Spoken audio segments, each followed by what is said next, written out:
पापा को अब अलग कमरे की क्या जरूरत है। आज सुजाता जी को गए हुए 12 दिन भी नहीं हुए थे। घर में शोक का माहौल चल रहा था। तभी उनकी दोनों बहुएं पिंकी और पूजा अपने अपने पतियों अजय और विजय से कह रही थीं, अब तो मम्मी जी रही नहीं, पापा जी को अलग कमरे की क्या ज़रूरत है। वैसे भी मम्मी जी का कमरा इस घर में सबसे बड़ा और हवादार है। कमरे की अटैच बालकनी से बाहर का नज़ारा कितना मनमोहक और सुंदर नज़र आता है। इत्तेफाक से ये बातें सुधाकर जी सुजाता जी के पति के कानों में पड़ गई। ये सुनकर उन्हें बहुत बुरा लगा। एक तो पहले ही सुजाता जी के गम में उनकी आंखें नम हुई जा रही थीं। ये सब सुनकर फिर एकदम से भर आईं, लेकिन फिर भी दिल पर पत्थर रखकर वे सॉरी बातें सुनने के लिए वहीं खड़े हो गए। दोनों बहुएं बार बार अपने अपने पतियों से कह रही थीं कि देखो जी, अब आप ही पापा जी से बात कर लेना कि वे अब यह कमरा खाली कर दें।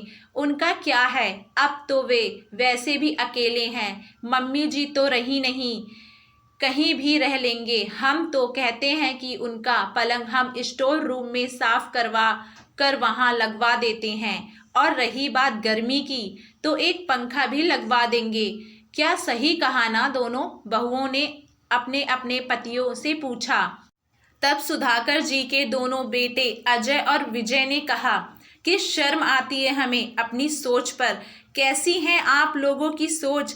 अभी हमारी माँ को गुजरे 12 दिन भी नहीं हुए और पापा के लिए आप लोगों के ये विचार हमसे तो नहीं होगा। लगातार बहस होने के कारण प्रीति सुधाकर जी की बेटी के कानों में भी कुछ आवाज़ पड़ी तो वे भी आ गई और उसने कहा, सही कहा मेरे भाइयों ने, शर्म आनी चाहिए भाभी आप लोगों को। इतनी घटिया बातें आप दोनों सोच भी कैसे सकती हैं? मुझे तो शर्म आती है आप दोनों को अपनी भाभी कहते हुए। आप दोनों जिस कमरा कह रही हैं वह महज सिर्फ कमरा नहीं है, मेरी माँ की यादों का बसेरा है। उस कमरे से उनकी यादें जुड़ी हैं। सुख दुख के हर पल माँ पापा ने एक साथ उस कमरे में बिताए हैं। कमरे से अटैच जो बालकनी है जहाँ 2 चाय पड़ी रहती है, जिस पर बैठकर माँ पापा ने सुबह शाम की चाय पीते पीते घंटों बात की है। उस कमरे में उन्होंने जवानी से लेकर बुढ़ापे तक का सफ़र एक साथ बिताया नहीं बल्कि जिया है। जिस तरह पापा ने हम बच्चों को फूल की तरह पाला है, उसी तरह अपने कमरे की बालकनी में जो पौधे लगवाए हैं उन्हें अपने बच्चों की तरह सींचा है। उस कमरे में लगी हुई मम्मी की ड्रेसिंग टेबल, अलमारी और कमरे का एक एक कोना मेरी माँ की यादों से भरा हुआ है। इतना ही नहीं, पापा के दोस्त का आना और घंटों कमरे में बैठकर गप्पे लड़ाना भी उनकी यादों का ही हिस्सा है। इसीलिए भाभी मैं तो इतना ही कहना चाहूँगी कि पापा को उस कमरे से जुदा करना उनको जीते जी मारने के समान है। खैर, आप दोनों को कुछ भी बोलने का क्या फ़ायदा? आप दोनों के मन में तो अपने पिता समान ससुर के लिए इज्जत और प्रेम का भाव ही नहीं है।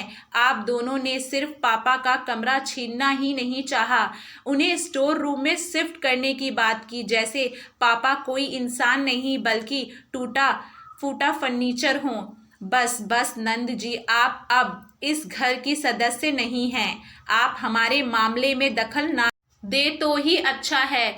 दोनों भाइयों से बहन की बेइज्जती बर्दाश्त नहीं हुई, इसीलिए दोनों ने अपनी अपनी पत्नी को डांटा और कहा कि शादी हो गई है, इसका मतलब ये नहीं कि उसका इस घर पे कोई हक नहीं है। अगर इस घर में कुछ भी गलत होगा तो हमारी बहन ज़रूर बोलेगी। इतने में सुधाकर जी भी वहां आ गए। सुधाकर जी ने अपने दोनों बेटे और बेटी को गले से लगा लिया और अपनी दोनों बहुओं से कहा, बेटा तुम लोगों से मैं एक बात पूछना चाहूँगा कि क्या मैंने या तुम्हारी सास ने कभी प्रीति या तुम लोगों में कोई फ़र्क किया? तो दोनों बहुओं ने शर्मिंदा होते हुए नज़रें नीचे करके कहा, नहीं पापा। तब भी तुम दोनों के मन में मेरे लिए ये विचार सुनकर आज मेरे दिल को बहुत ठेस पहुंची है। मुझे बहुत दर्द हुआ है। तुम दोनों को कमरा ही चाहिए था तो एक बार बस मुझे बोलती, मैं वो कमरा तुम्हें खुशी खुशी दे देता। लेकिन तुम्हारा ये तरीका ठीक नहीं था कि माता पिता जब बूढ़े हो जाएं और इस्तेमाल के लायक नहीं हों तो टूटे फूटे फर्नीचर की तरह कबाड़े के साथ उन्हें फेंक दो। आज मैं तुम दोनों से पूछता हूँ कि कल को जब तुम्हारी भाभी तुम्हारे माता पिता के साथ ऐसा व्यवहार करे तो क्या तुम्हें बुरा नहीं लगेगा? और तुम दोनों अपनी भाभी के बीच में नहीं बोलोगी क्या? इसीलिए प्रीति को भी बोलने का पूरा हक है। तुम दोनों इसके लिए उसे बेइज्जत नहीं कर सकती। एक बात और कहना चाहूँगा कि हम जैसे बीज बोते हैं वैसे ही काटते हैं। आज जो तुम करोगी कल तुम्हारे साथ भी वैसा ही होगा। जो आज तुम्हारा है कल तुम्हारा होगा। मैं खुशनसीब हूँ कि मेरे बेटे लायक हैं। मैंने उन्हें अच्छे संस्कार दिए हैं, लेकिन तुम्हारे तो वैसे संस्कार भी नहीं। तुम्हारे बच्चे जो देखेंगे वही तो सीखेंगे।